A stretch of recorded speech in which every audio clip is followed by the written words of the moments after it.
Here we are again, talking about sex. But before we do, one very important announcement I want to get out there before we run out of time. We are doing a live stream this Sunday at 8 p.m. Eastern Time as our last vlog and a way to say goodbye before we go on the Appalachian Trail. And yes, we will be posting weekly videos on the Appalachian Trail, but consider this season 3. This is the end of season 2. This is the season finale. Bring your Kleenex. I mean, it actually feels that way to me. It's like, we're in this like mode where we're like shutting down shop and moving on. We're like we're literally packing up our life around us. So that information is going to be in the comments and the description if you want to attend that event. We'd love to see you there. Today, I had thought there's so much going on. I'm like, we have 3 days left to vlog. I want to kind of show you the process downstairs. We have this footage I filmed this morning. It's just crazy town with like this combination of packing stuff up and trying to organize things. We bought a bunch of bins from Costco to fit our entire life into storage containers. This is all supposed to go down in the next week. But, you know, in some ways I feel like we've talked about sex too much. And in some ways I feel like when I think of like what I'm really passionate about and where we've really struggled and where we've really found freedom, this is our thing. So we're gonna talk about it. It's gonna be the last time ever in season 2. But I think it's worthwhile spending some time here. And I hope that it really helps, if it helps even a few of you find freedom or not feel as alone, I think it's worth it. So here we are. Okay, the context is, in fact, the last time I got back from Texas, which is funny because this is the day after Texas for us again, we filmed a vlog where we talked about our sexual experience, and I made kind of an offhanded comment about sexual fantasies. Now, in the Fight for Together Facebook discussion group, there became this like lively discussion. And normally I wouldn't share things from that group, but I asked these people if they wouldn't mind if we addressed this in a vlog, and they said yes. So I'd like to share what their responses were so we can talk about it. Amber said, I'd like Ben to elaborate more on I no longer feel guilty about thinking of other people.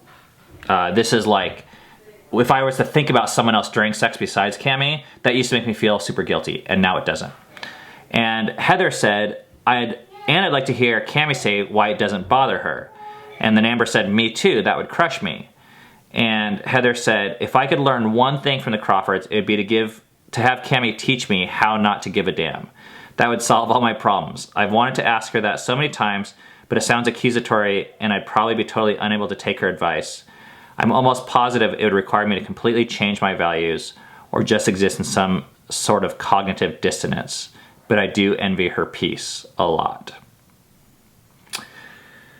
So, they want to hear from you.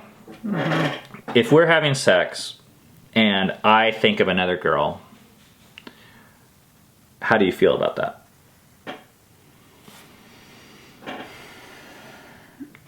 I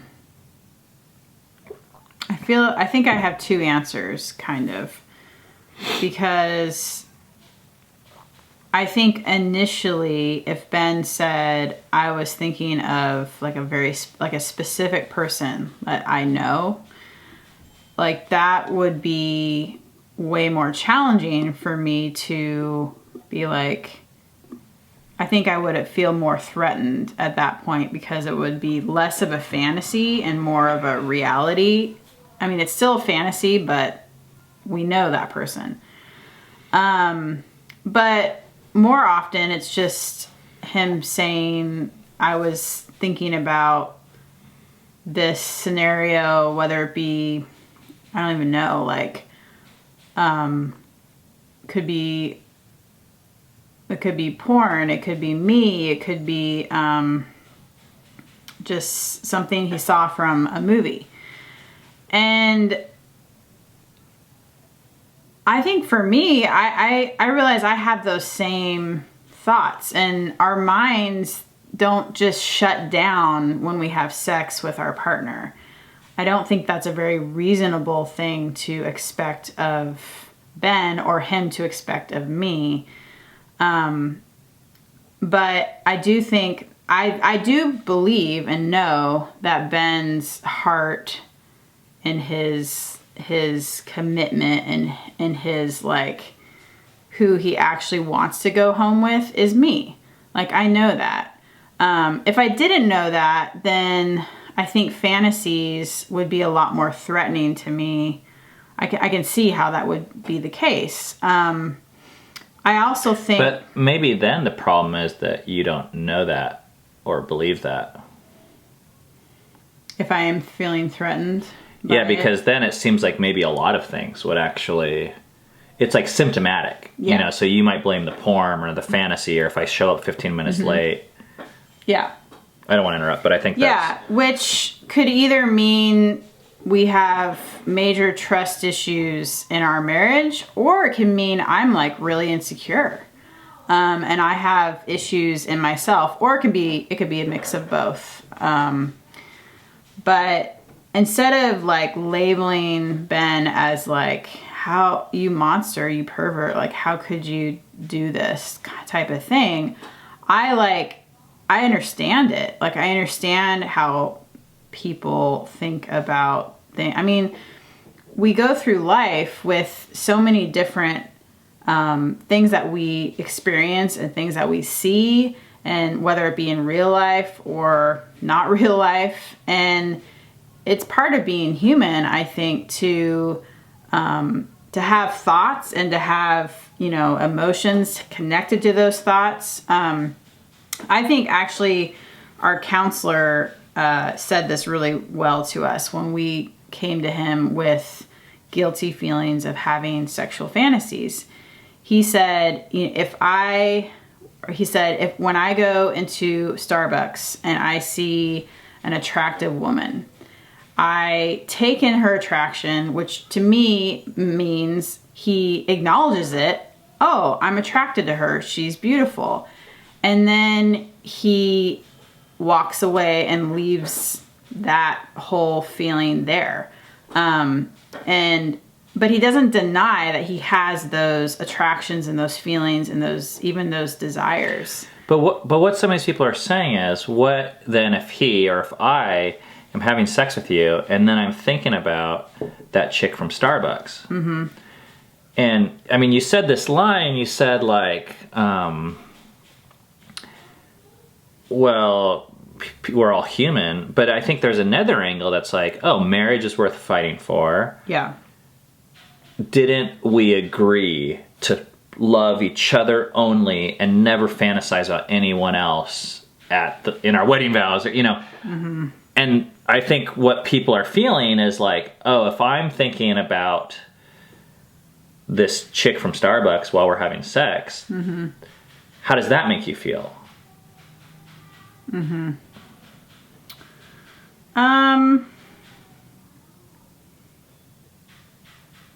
I mean, isn't that crossing a line?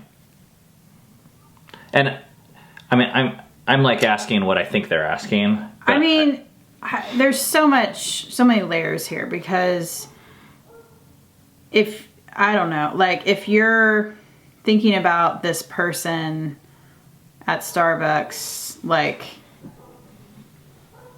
and it's a consistent thing where you're like, oh, I have to like think about this person in order to like have sex with my partner and to enjoy it. I mean, that would bother me. Like, that would be like, oh, that seems like there's something. I mean, I do think there would be a part of me that's like, okay, is there something wrong with me? But then there's this whole other huge thing for me, whereas what's going on with Ben? Like, it's not just, oh, is there something wrong with me? I know, at least for myself, that when I'm having to consistently rely on fantasies to like enjoy sex, then there must be something deeper going on with me, not just, oh, I don't find Ben attractive.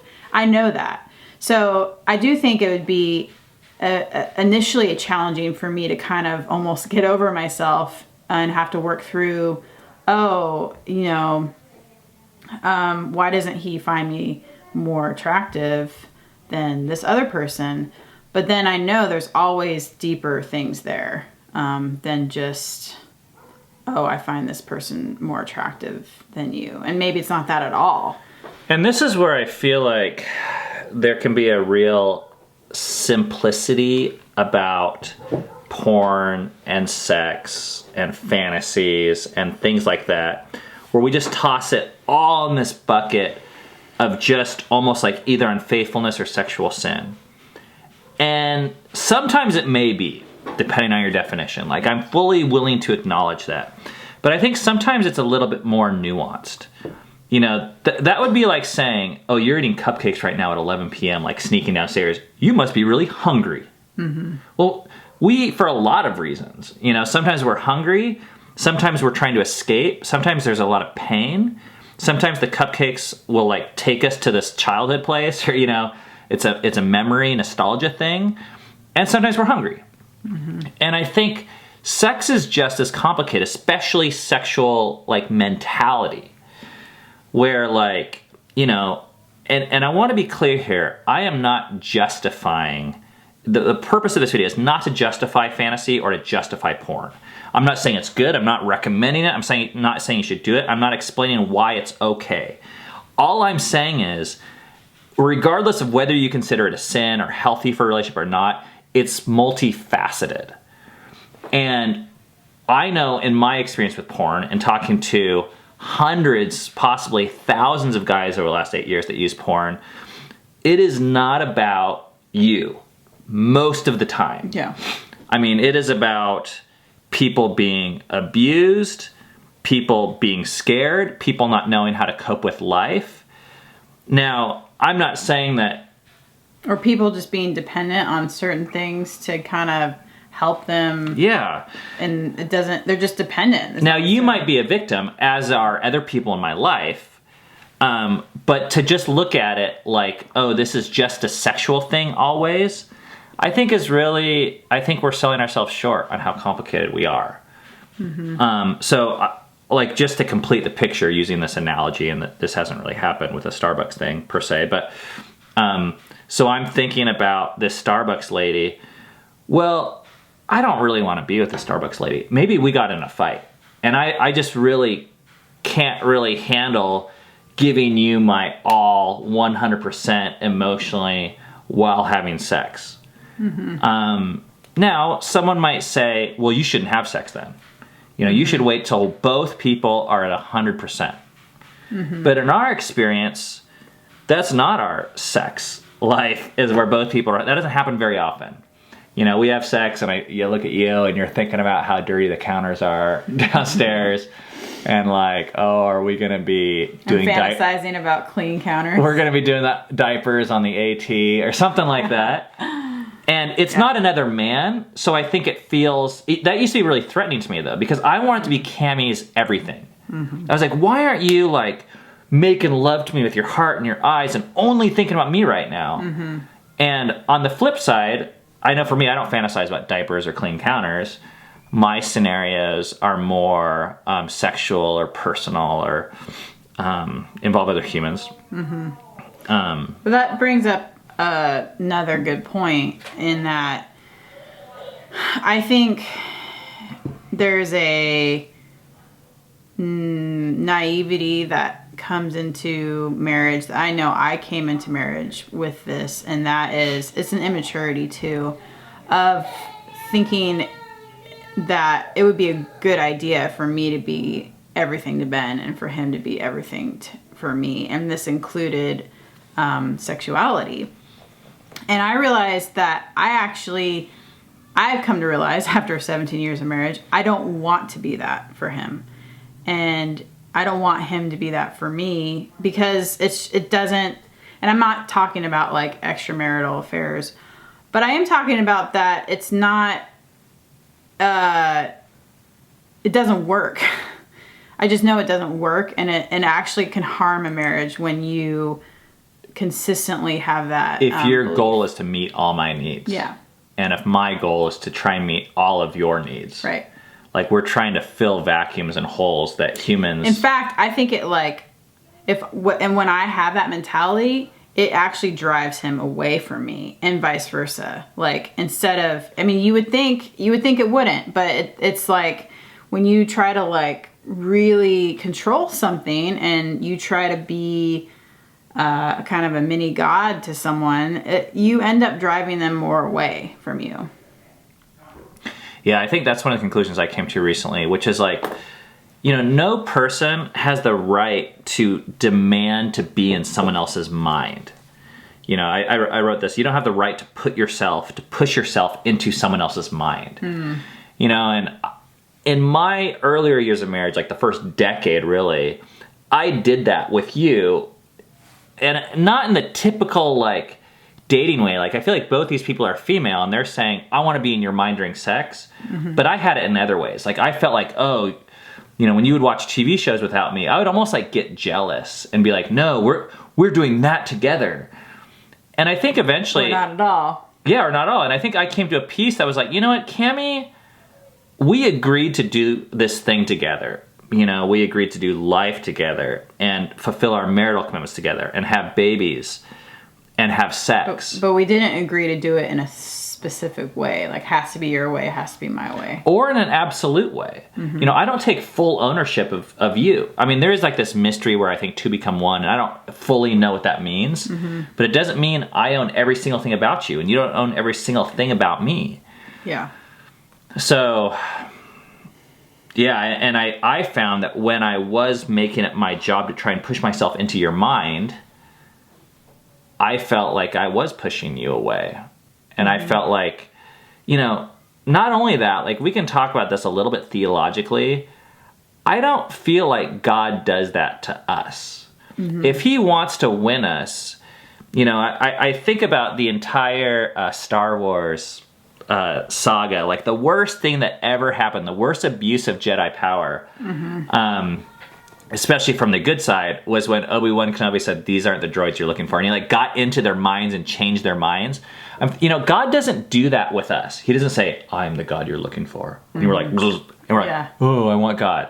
He actually like lets us make mistakes. He gives us agency. He lets us make bad choices. And even with these fantasies and sexual, like things like porn or whatever it is, we're not saying, you guys, like I said, this is not a, hey, go and pursue those things. But what do we do when they're in our lives? Like, how tightly do we regulate it? How do we shame it? What are our expectations on other people besides ourselves around us? And I actually have learned that even when Cammie is thinking about something else besides me during sex, that it's not healthy for me, or doesn't work very well, to try and police my way into her mind. Like, now I might say, you know what, I'd really like to have sex with you more mentally here. This isn't working for me. Like, do you think we should wait till later? Or can I help you talk through this diaper on the Appalachian Trail thing, which seems like really important to you right now? Or something like that. The next comment was, when you don't need to disassociate, you're able to enjoy sex in its most honest, real form.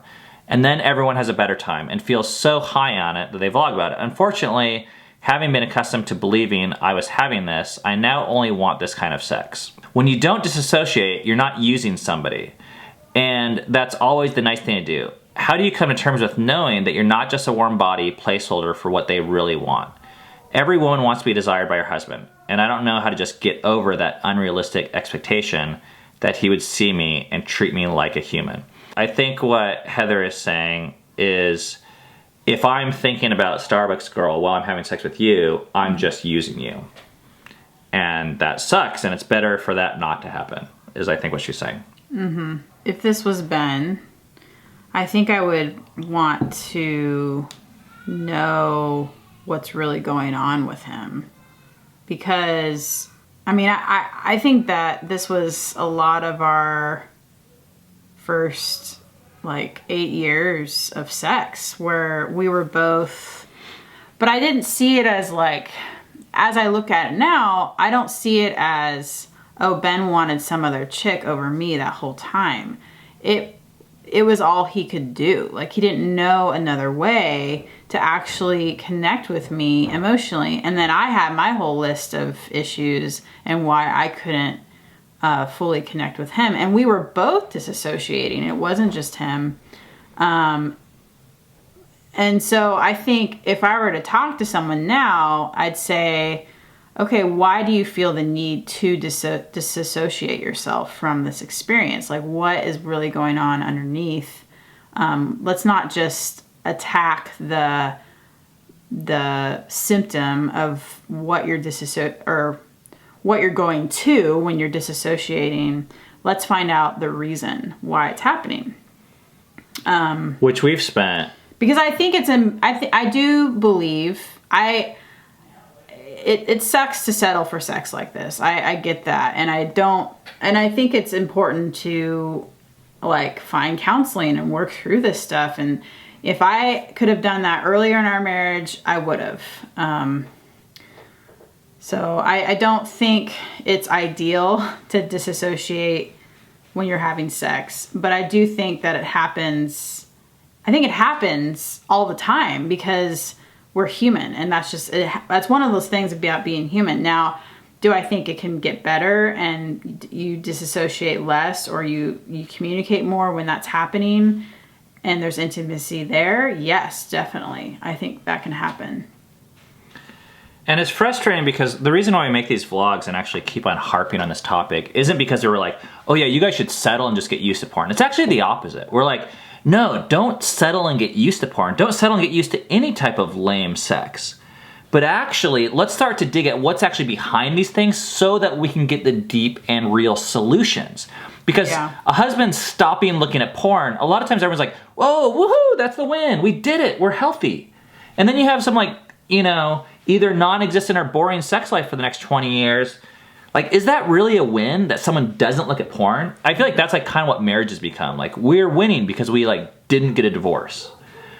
And it's like, no, like we actually want more than that. And I really like what you said, because I think, I don't know, it really is very symptomatic. And sometimes when we say these things like, well, don't think about porn when you're having sex with me, or don't think about, diapers, stop. Like, what happens when you try and force someone to stop disassociating that's turning to this mechanism to deal with pain?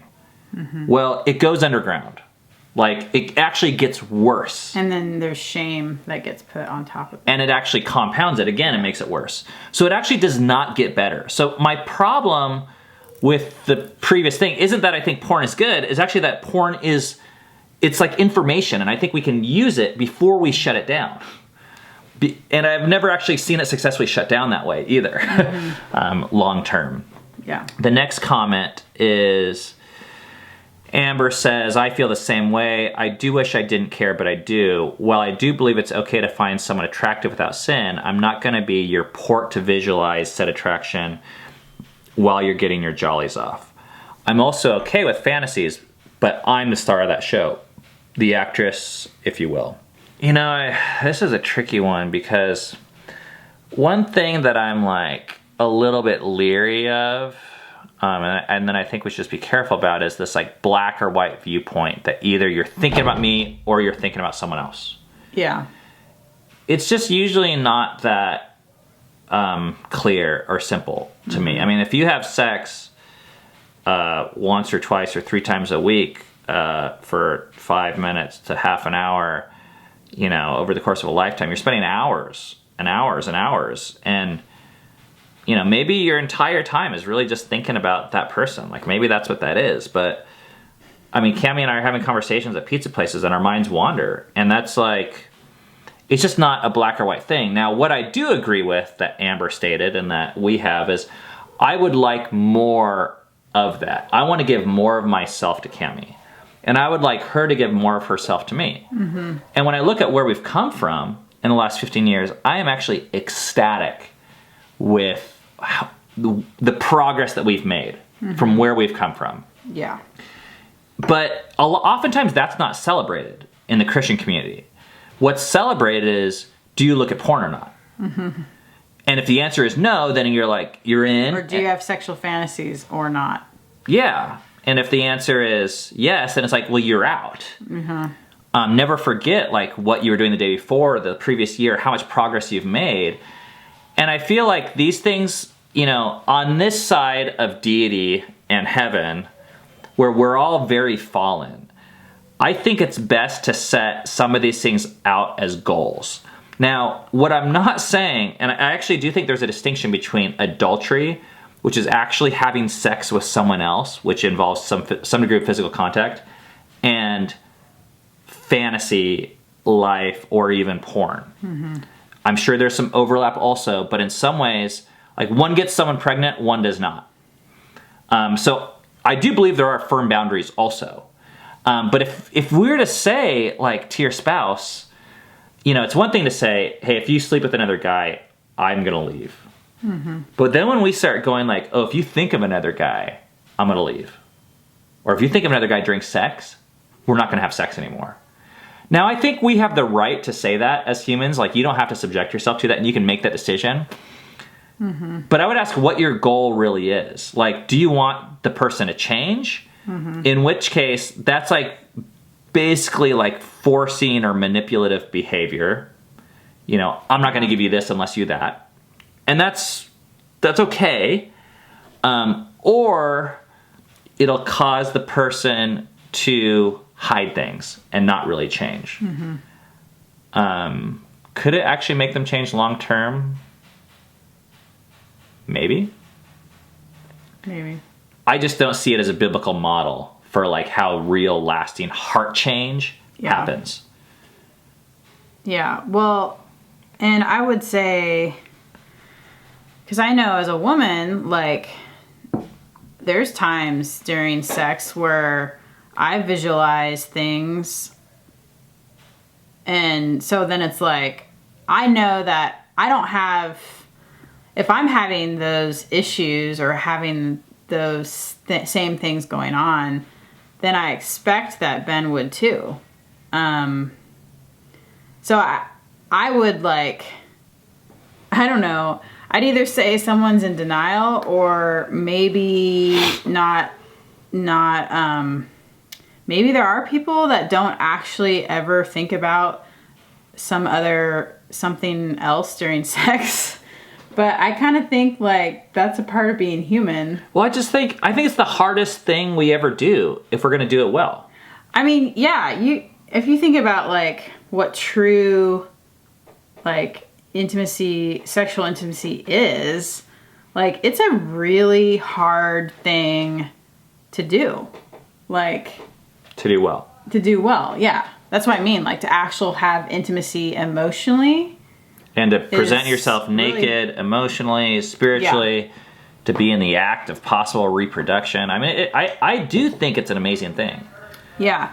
But I'm just saying, like, I you know, Amber's saying I don't want to be this person who, you know, you're going to, like, get your jolly off. But I'm like, that happens to me, too. So, like, it's not, to me, it's not a female or male thing. Like, it's like, oh, you're a human and you have a mind, and your mind, you can't just like 100% laser focus it every single time you have sex. I also think like in a way it's not so black and white of like, oh, if a guy is thinking about a girl, then he's just using you. And if he's not thinking about a girl, then he's fully engaged with you. Because you can use people in all sorts of ways. And I think in a lot of our marriage, like we use each other all the time. Yeah. You ask for a hug, it's not because you love me, it's because you just want to feel cozy or protected for a second. And I'm okay with that. The next comment, Heather says, I did bring this vlog up to him, her husband, after this Facebook conversation by saying something like, hey, just so you know, you absolutely do not ever have my permission to use me as your personal 3D virtual reality simulator. I don't ever want to have sex with a man who doesn't want to have sex with me and consider it an extreme violation. You want to screw other girls? Please go screw other girls. I think I understand where she's coming from. Like, she's saying, okay, if you think about other people, then you're just using me as a 3D virtual reality simulator. I just don't think it's necessarily that black or white. I mean, is your standard that he's there 100% all the time? And I guess by, like, whose definition? I mean, what if he's thinking about work while he's having sex with you? Is that, like, a different thing?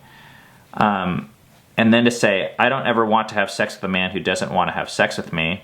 Which I feel like, again, describes so much of our sex life early on. But that was me. Like, I didn't want to have sex with Ben, but I would do it because I wanted to keep the peace between us. And it was hard. You know, it was so hard for both of us early on. You know, I think I was tuning out to all sorts of fantasies, sexual and girls. You were tuning out and disassociating in all sorts of other ways. Yeah.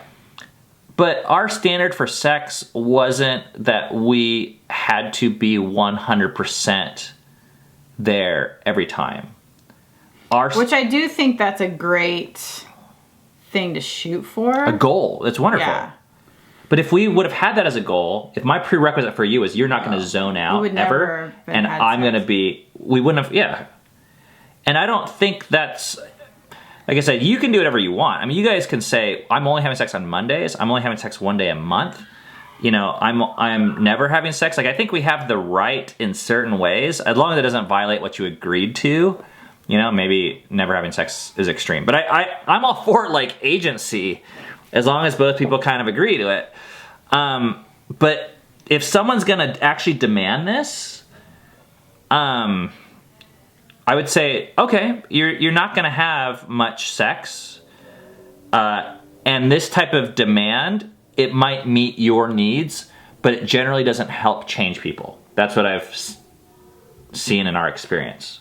Mm-hmm. So I've been extremely gracious, or the opposite of that, thankful of how gracious you have been as I've shared sexual fantasies, and we came to this marriage broken, you know, and I would share these things and you would say, like, that's okay. I accept you how you are right now, and I'm willing to have sex with you, or other things, even like be married to you, or have conversations with you, or raise kids with you. You know, all these things that I'm like, I'm amazed that this woman does this with me.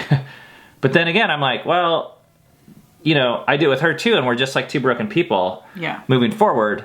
Yep. And I think that having that space with the goal has allowed us to grow and move forward. Mm-hmm. And I think we fantasize less than we used to. We're more present than ever with our sex life. I just think it's really important to, when you're like in your marriage, for you both to come together and expect both of you to be broken while you're having sex. And that both, like, one person's brokenness isn't worse than the other person's brokenness. And I feel like with these comments, there's some belief here that's like, yeah, my brokenness, it's kind of bad, but at least it's not a violation to me. Because that's really bad. And I mean, maybe you're not able to go there and have sex, and that's fine. I mean, I think you need to, like, honor where you're at and, like, your feelings and stuff. But I don't like it when people say that this is way worse than this. Like, you know, thinking about a girl during sex is worse than thinking about how I need to make dinner. You're both, like, I don't know. To me, it's just like, it's both broken, and it's both not, you're both not able to engage and be all the way there. Now, if you're actually, one person's actually having sex with another girl and one person's making dinner, that's really different. We're talking about actions at that point, not fantasies. But fantasies are not, it's not a correlation necessarily of, I just want to do that, that's why I fantasize about it. Fantasies, it's complicated. And that is something that, you know, we've really, I feel like so much guilt and shame has left our sex life because we have given ourselves permission to have sexual thoughts outside of our marriage. Like, it's not like, oh my God, I am gonna go to hell right now because, or our marriage is gonna completely fall apart because I just had this sexual thought that isn't between us. And let's talk it through, because I think it'd be fun. Afterwards, we talk about it. Yeah. And we're like, oh, whoa. You mean I'm not the only one who does that? Yeah. You know? It's like, well, whoa. and Cammie says like, oh, I had this scene from this movie, or like my youth pastor molesting me, or whatever. Yeah. I know she doesn't want her youth pastor. I actually know she's happy with our marriage. And I'm like, well, I had this scene of this nude beach or this and that. Mm-hmm. And it's like, okay, let's understand each other. And it's like, I know Ben likes nude beaches. It's like, never even been, and I like it. It's my bucket list. But like, I don't know. But I can't emphasize enough, the irony is that in accepting who we really are right now, I think the fantasies have actually decreased. Yeah. And porn use and masturbation and everything that comes along with it. Yeah, and being able to actually talk about them with each other has given them way less power. Yeah, and that's really my fear, is like when we say, I'm not sleeping with you if you look at a Playboy, we're actually giving that thing way more power than I think is necessary. Or if you even think about a Playboy. Or if you even think about a Playboy, yeah. Mm-hmm. I mean, we're really helpless as to like what our spouses are going to do. Mm-hmm. And the best thing I think I can do in our sexual experience is to bring my A game as best as possible right now. Mm-hmm. And I don't know what right I have to expect more than Cammie. Now, once again, with the whole boundaries thing, if Cammie's like sleeping around, or if, I'm looking at porn so much that I'm not interested in her, I think she has the right to say, hey, I don't want you looking at porn because of how it is impacting me in these ways. But when she starts just setting boundaries, like, I'm not going to have sex because you looked at a Playboy, 3 months ago, mm-hmm. then she's using just her like leverage in her body to just try and change me. And I just think that's And I'm not being honest with myself or with you about like, why do I not want you to look at porn? I mean, there's always the why behind it. And I think if I'm going to tell you I don't want you to look at porn, I think I owe you a reason for like why that is. Like, what is behind that? Otherwise, there's no like teeth in it. I mean, it's like there's nothing. It's like, yeah. So, you guys, thanks for listening to this. I'm really thankful for, in this case, Amber and Heather honestly voicing these opinions and expressing where you're really at.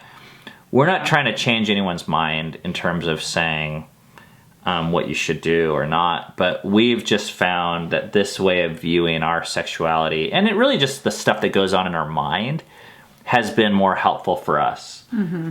And we are all in favor of whatever creates more freedom in your relationship, more ability to connect mm-hmm. with each other and therefore with God. I think the better. But we have to marry that with the reality of how things are at now and accept that reality before we like move forward. And I say this especially when it comes to other people. Mm-hmm. Because with Cammie, I was like, you should be this. Mm-hmm. And she wasn't that. Yeah. So I could have said, well, I'm not going to be married to you or have sex with you until you are that. In which case, that would have been a really lonely time for me. So instead, I've chosen to embrace you where you're at, and sometimes it's hard. And I feel that you've done that with me. Mm-hmm. And I really like that. Yeah. Anything else you want to say? No. Me neither. We will see you guys tomorrow.